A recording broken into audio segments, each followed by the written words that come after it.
मातरम. वास्तवावर बोलू काहीतरी या माझ्या शृंखलेमध्ये पुन्हा एकदा आपलं स्वागत. मी आपला मित्र राजेश वासंती साबाजी दिवसा. मित्रांनो, तुम्हाला एक मी ब्रेकिंग न्यूज देणार आहे आणि ती ब्रेकिंग न्यूज ऐकल्यानंतर तुमचे कान टवकारतील. नक्की काय बोलतायत राजेश किळुस्कर, नक्की काय बोलतायत, त्यांच्या मनात काय आहे, माझ्या मनात काही नाही आहे.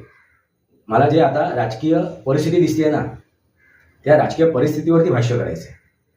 मित्रांनो, उद्धव ठाकरे आणि आदित्य ठाकरे यांच्या मनात आपल्या पक्षाचा एक उमेदवार राज्यसभेवर पाठवण्याची इच्छा आहे आणि ती इच्छा आदित्य ठाकरेंनी बोलून सुद्धा दाखवली की आता ही संधी आम्हाला मिळायला पाहिजे, आता ही संधी आम्हाला मिळायला पाहिजे.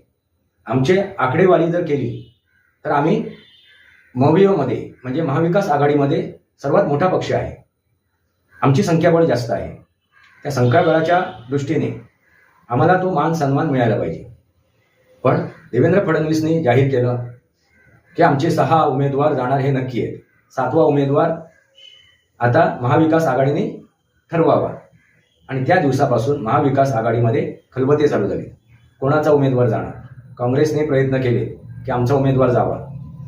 काँग्रेसही प्रयत्न करत होते. आता शरद पवार राष्ट्रवादी काँग्रेसमध्ये इच्छुक उमेदवार म्हणजे कोण आहेत? शरद पवार. कारण आता राष्ट्रवादी, शरद पवार आणि राष्ट्रवादी यांचं विलिनीकरण होणं अशक्य वाटते.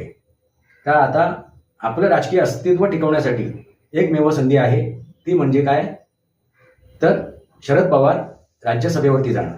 आणि त्यासाठी शरद पवार लालायत आहे, धडपडत आहेत, प्रयत्न करत आहेत.